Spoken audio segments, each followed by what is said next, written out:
जब भी हम बात करते हैं एप्पल प्रोडक्ट्स की तो सबसे पहला ख्याल दिमाग में आता है कि ये प्रोडक्ट्स इतने ज्यादा कॉस्टली हैं, इतना पैसा आखिर आएगा कहाँ से। और ऐसे में सवाल निकल के आता है कि एप्पल प्रोडक्ट्स इतने ज्यादा कॉस्टली क्यों होते हैं। क्या ये सिर्फ ओवर वैल्यूड चीजें हैं या फिर इनके पीछे कोई एक ऐसा रीजन छुपा हुआ है जिसके बारे में लोगों को पता नहीं है। तो आप इस वीडियो को एंड तक जरूर देखना और मैं आपको बताने वाला हूँ कि एप्पल के प्रोडक्ट्स इतने ज्यादा एक्सपेंसिव क्यों हैं। तो अगर आपने अभी तक वीडियो को लाइक नहीं किया है तो जल्दी से आगे लाइक कर दो और चैनल पर नए हो तो सब्सक्राइब भी जरूर कर देना। तो बिना वक्त बर्बाद किए लेट्स गेट स्टार्टेड।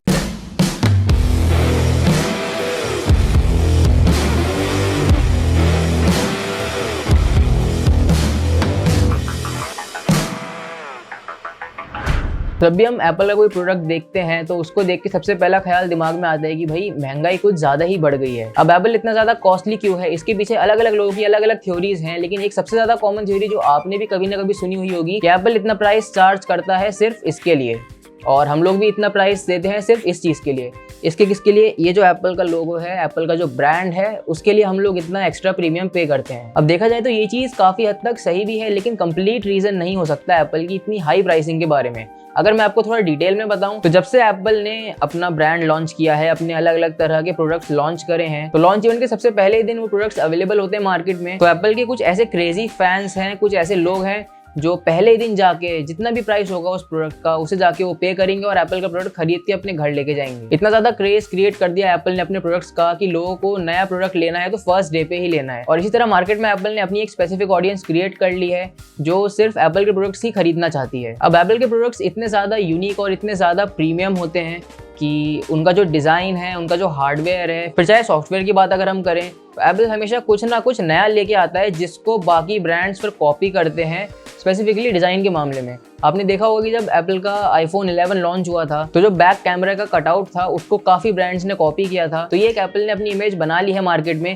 कि जो भी हम चीज़ लेके आते हैं उसको बाकी brands at the end copy ही करते हैं। और अगर मैं बात करूं एप्पल के इकोसिस्टम के बारे में तो यहाँ पे चीज़ें थोड़ी सी और इंटरेस्टिंग हो जाती हैं। आपने देखा होगा कि बाकी ब्रांड्स के पास कुछ ऐसा स्पेसिफिक फीचर या कुछ ऐसा स्पेशल चीज़ नहीं है जिससे वो अपने कस्टमर्स को रिटेन कर सकें। अगर मेरे पास एक सैमसंग का फ़ोन है और मैं कुछ टाइम बाद अपना फ़ोन चेंज करना चाहता हूँ तो ज़रूरी नहीं है कि मैं आगे भी सैमसंग का ही फ़ोन लूँगा, मैं किसी और ब्रांड की तरफ जा सकता हूँ। लेकिन अगर आप एक आईफोन यूज़र से पूछें कि अगर वो अपना फ़ोन अपग्रेड करेगा तो वो किस ब्रांड की तरफ जाएगा, तो वो डेफिनेटली एप्पल का ही आईफोन खरीदेगा, क्योंकि जो वैल्यू उसको अपने पुराने आईफोन से मिल रही है वही चीज़ अपग्रेडेड वर्जन में उसको अपने नए आईफोन से भी ज़रूर मिलेगी। और अगर आपके पास एक मैकबुक है और आपके पास एक आईफोन है तो इन दोनों चीज़ों के बीच में एक इकोसिस्टम डेवलप किया है एप्पल ने, जिसका अगर आप सही तरीके से यूज़ करेंगे तो वो आपको लॉन्ग टर्म में काफ़ी ज़्यादा प्रोडक्टिविटी में हेल्प कर सकता है। और एप्पल यूज़र्स इस चीज़ को जानते हैं कि उनके जितने भी काम हैं, कि अगर कोई फाइल हमें आईफोन से अपने मैकबुक में भेजनी है तो वो एयर ड्रॉप के जरिए कितने आसानी से भेज सकते हैं। ये चीज़ आप बाकी विंडोज़ या फिर बाकी एंड्रॉयड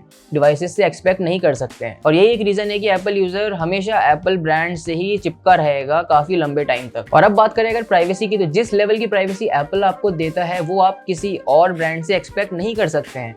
हालांकि यहाँ पे परफेक्ट तो कुछ भी नहीं है, लेकिन स्टिल जिस लेवल की वैल्यू एप्पल आपको देता है वो और कोई ब्रांड आपको नहीं दे सकता। लेकिन यहाँ पे सवाल ये है कि सिर्फ ये वैल्यू के लिए हम लोग इतना प्रीमियम जो एक्स्ट्रा पे कर रहे हैं एप्पल को, वो जस्टिफाइड है? तो इस चीज़ को मैं एक एग्जांपल की हेल्प से समझाता हूँ कि अगर आपके पास एक आईफोन है या फिर फॉर एग्जांपल एक मैकबुक है तो नो डाउट मैकबुक किसी नॉर्मल लैपटॉप से काफ़ी ज़्यादा कॉस्टली होती है, बट इसमें भी कोई शक नहीं है कि अगर आपने एक बार मैकबुक परचेज कर ली तो वो 4 से 5 साल तक कम से कम आपको एक काफ़ी अच्छी प्रोडक्टिविटी निकाल के देगी। और ये चीज़ आप बाकी ब्रांड से एक्सपेक्ट नहीं कर सकते हैं।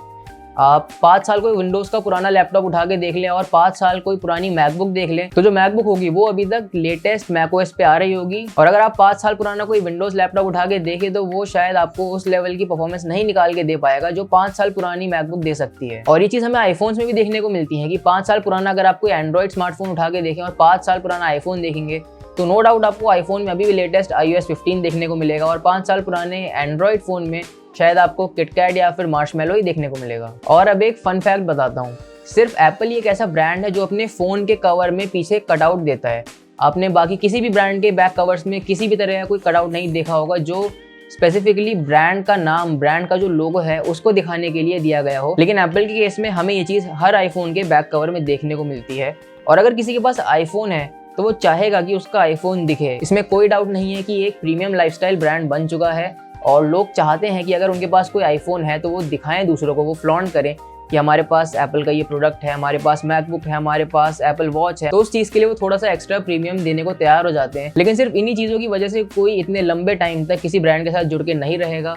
उसको कोई ना कोई ऐसी वैल्यू मिल रही होगी जो उसके काफी काम आ रही होगी। इसी वजह से लोग एप्पल के साथ इतने लंबे वक्त तक जुड़े रहते हैं, क्योंकि उन्हें वहां पे वो एक स्पेसिफिक वैल्यू मिल रही होती है जो उनकी नीड को पूरा करती है। अब यहाँ पे एप्पल हमें जो दे रहा है वो है एक premium experience, latest technology, modern designs, या फिर एक कंप्लीट इकोसिस्टम, या फिर मैं बात करूं ट्रस्टेबल प्राइवेसी की। और इसके अलावा एप्पल के अपने खुद के भी बहुत सारे खर्चे हैं। उनकी इतनी बड़ी R&D टीम है, मार्केटिंग टीम है। एप्पल स्टोर्स आपको दुनिया भर में देखने को मिलेंगे जो काफी ज्यादा प्रीमियम और काफी ज्यादा एक्सपेंसिव होते हैं। तो यहाँ पे नो डाउट हम थोड़ा सा एक एप्पल टैक्स दे रहे हैं, लेकिन उसके बदले में हमें जो प्रोडक्ट मिल रहा है उसका भी कोई कंपटीशन नहीं है पूरी मार्केट में। तो आप मुझे नीचे कमेंट करके जरूर बताओ कि आपको एप्पल के प्रोडक्ट्स कैसे लगते हैं। और अगर आपको एक चॉइस दी जाए कि आपको आईफोन सेलेक्ट करना है या फिर उसी सेम रेंज में कोई एंड्रॉइड फोन सेलेक्ट करना है, तो आप किसकी तरफ जाएंगे मुझे नीचे कमेंट करके जरूर बताना। इसी के साथ वीडियो खत्म करने का टाइम आ गया है। अगर आपको वीडियो अच्छी लगी हो जल्दी से आगे वीडियो को लाइक कर दो, वीडियो को शेयर करना बिल्कुल मत भूलना, और अगर चैनल पर नए हो तो सब्सक्राइब भी जरूर कर देना। Plus don't forget to press the bell notification on, and I will see you in the next one. Bye bye.